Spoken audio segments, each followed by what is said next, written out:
The diner was a relic, its neon sign flickering like a dying star against the bruised dusk of a Chicago evening. Inside, the air smelled of grease and coffee, the kind of place where time seemed to stick to the checkered floor. Maria Alvarez, barely 20, moved between tables with a practiced grace, her sneakers squeaking softly as she balanced plates of burgers and pie. Her dark hair was pulled into a messy bun, and her apron bore the stains of a long shift. She'd been waitressing at Benny's Diner for 2 years, saving every tip for a dream she barely dared to name a degree, a ticket out of the endless hustle. The regulars knew her quick smile, her knack for remembering orders without a notepad, but tonight, something different hung in the air, like the hum before a storm.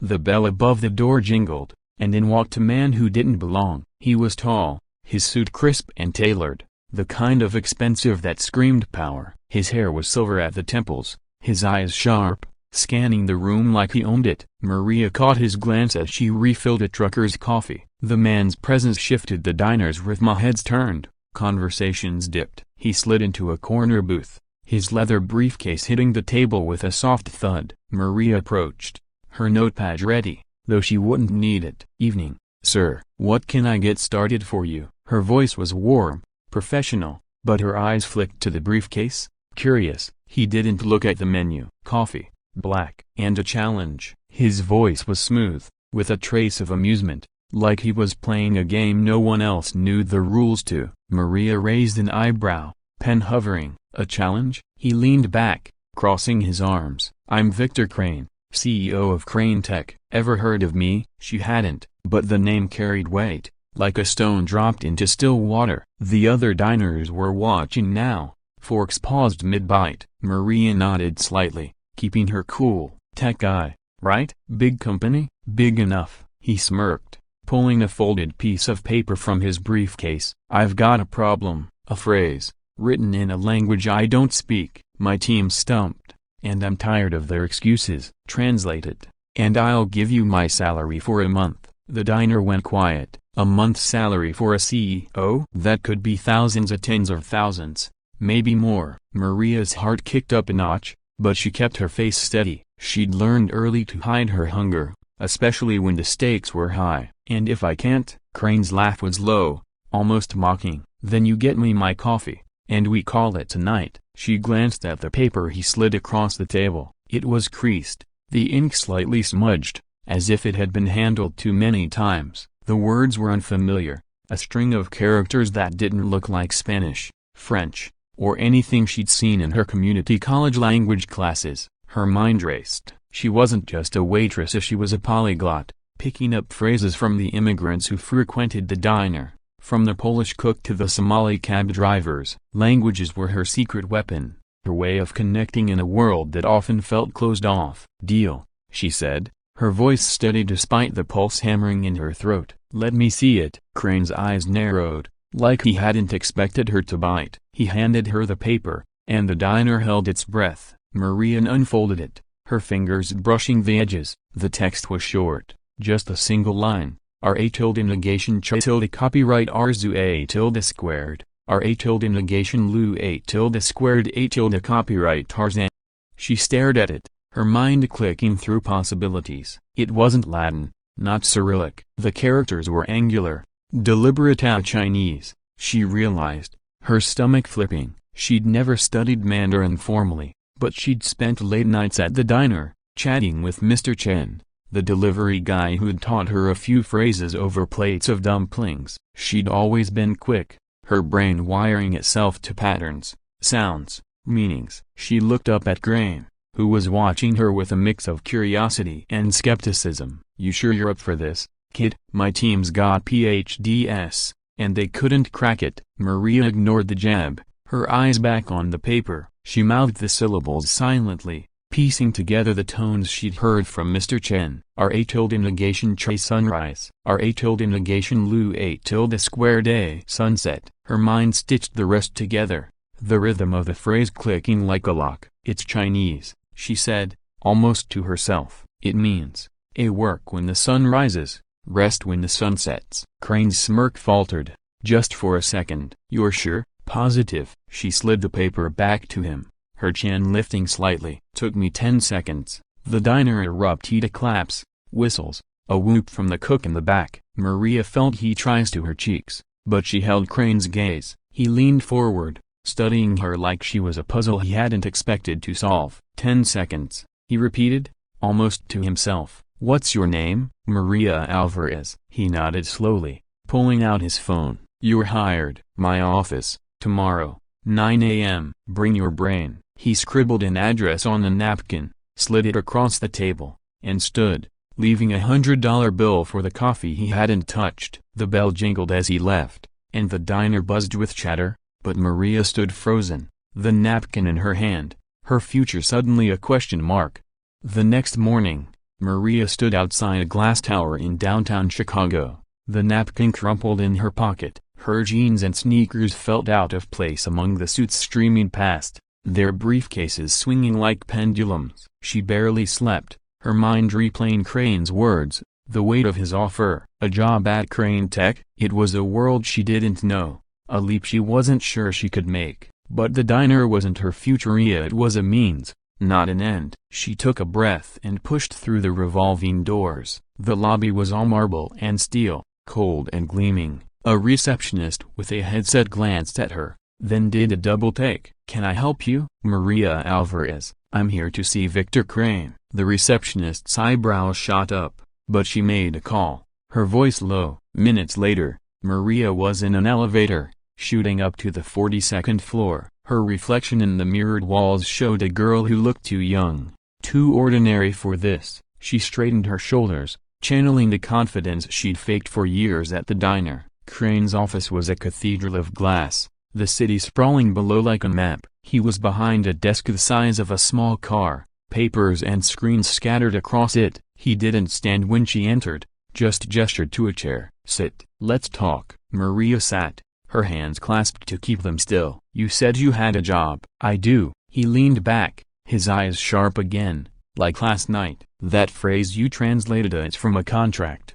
One my team's been stuck on for weeks. A Chinese partner sent it as a test, a cultural nod we missed. You solved it in seconds. I need that kind of brain. Maria's throat tightened. I'm not trained. I'm just a waitress. You're not just anything. His tone was sharp, cutting through her doubt. You've got instinct, speed, and a gift for languages. My company's global, and I need people who can think on their feet, not just read from a script. You in? She hesitated, the weight of the moment pressing down. This was a door to a life she'd barely imagined. A stability, opportunity, a chance to be more than a name on a diner receipt. But it meant leaving the familiar, the safety of the known. She thought of her mom, working double shifts at the factory, her hands rough from years of labor. She thought of the degree she wanted, the life she could build. What's the job?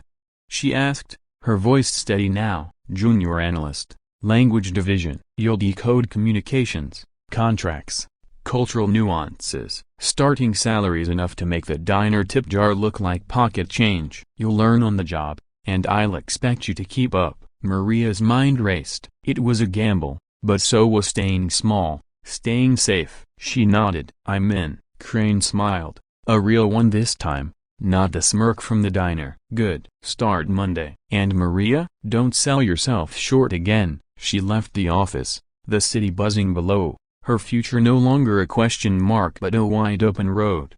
Maria's first week at Crane Tech was a whirlwind, like stepping into a river mid-current. The language division was a hive of activity analysts poring over documents, screens flashing with emails in a dozen languages. Maria's desk was a small corner of the chaos, piled with files and a laptop she barely knew how to use. Her colleagues were older, polished, their degrees framed on the walls. She felt like an imposter, her diner sneakers swapped for thrift store loafers. But she dove in, her mind hungry for the challenge. The work was intensely decoding emails from Tokyo, contracts from Sao Paulo, even a cryptic memo from a Dubai partner that stumped the team. Maria's knack for patterns shone through, her brain slicing through linguistic knots like a knife. By Friday, she'd earned a nod from her supervisor, a stern woman named Lena who rarely smiled. You're quick, Lena said, handing her a new file. Don't let it go to your head. That evening,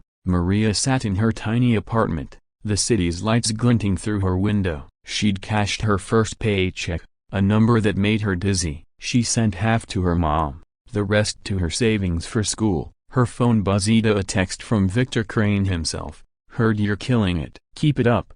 She stared at the message, a grin spreading across her face. The girl from the diner had done it, not just translated a phrase, but stepped into a life bigger than she'd dared to dream. And she wasn't stopping now. Maria Alvarez stood at the edge of the Crane Tech Tower's lobby, her thrift store loafers clicking against the marble floor as she adjusted to the weight of her new reality. The napkin with Victor Crane's scrawled address was still tucked in her pocket, a talisman from the night before when she translated a Chinese phrase in 10 seconds flat at Benny's diner. The CEO's Afro job, a chance to leap from waitress to corporate player, had felt like a fever dream under the diner's fluorescent lights. Now, in the morning glare of Chicago's downtown, it was real, and her stomach churned with equal parts excitement and dread. She was 20, with no degree, no Polish, just a quick mind and a knack for languages. Honed by late-night chats with diner regulars. The glass doors loomed like a gateway to another world. She took a breath, pushed through, and stepped into the unknown. The elevator ride to the 42nd floor was silent except for the hum of cables, her reflection in the mirrored walls showing a girl who looked too small for this place. Her jeans were clean but faded, her blouse ironed but cheap. She'd tied her dark hair back, hoping it looked professional enough. The receptionist had raised an eyebrow when Maria gave her name, but a quick call confirmed her appointment with Victor Crane, CEO of Crane Tech. The doors opened, and Maria stepped into a world of glass and steel, the city sprawling below like a chessboard. Crane's office was vast, his desk a fortress of papers and screens. He didn't stand when she entered, just gestured to a chair, his eyes sharp and assessing, like he was sizing up a new acquisition. "Maria Alvarez," he said, leaning back. "The waitress who cracked my puzzle." "Sit." She sat, her hands clasped to keep them from shaking. "You said you had a job." "I do." His voice was clipped.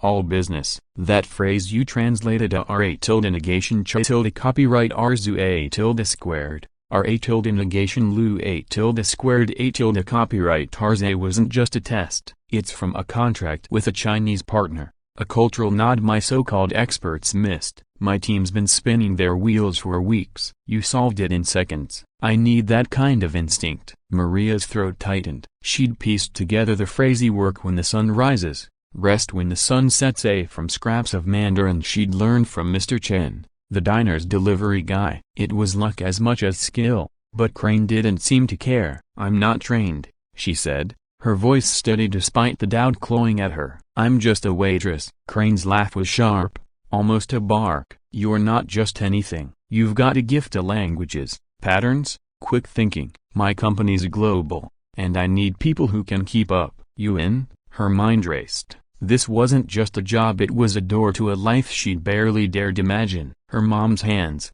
rough from factory work, flashed in her mind. The community college classes she paid for with tips, the dream of a degree, a future beyond the diner's greasy counters. But this world at Crane Tech, with its suits and skyscrapers, felt like a foreign country. Could she really belong here? She met Crane's gaze, her chin lifting. "What's the job?" "Junior analyst, language division. You'll decode communications, contracts, cultural nuances. Starting salary's enough to make your diner tips look like pocket change. You'll learn on the job, but I expect you to keep up. Deal?" Maria hesitated, the weight of the moment pressing down. Saying yes meant leaving the safety of the diner, the familiar rhythm of orders and tips. Saying no meant staying small, stuck. She thought of her mom, her sacrifices, the way she'd always told Maria to aim higher. "Deal," she said, her voice firm. Crane's smile was thin but genuine. "Good. Start Monday." "And Maria,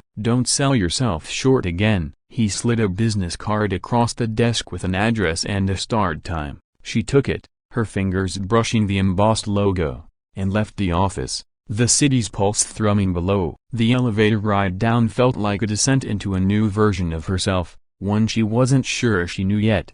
Monday morning, Maria stepped off the elevator into the language division of Crane Tech, a buzzing hive of activity that made the diner seem like a sleepy village. The open-plan office was a maze of cubicles, screens glowing with emails in languages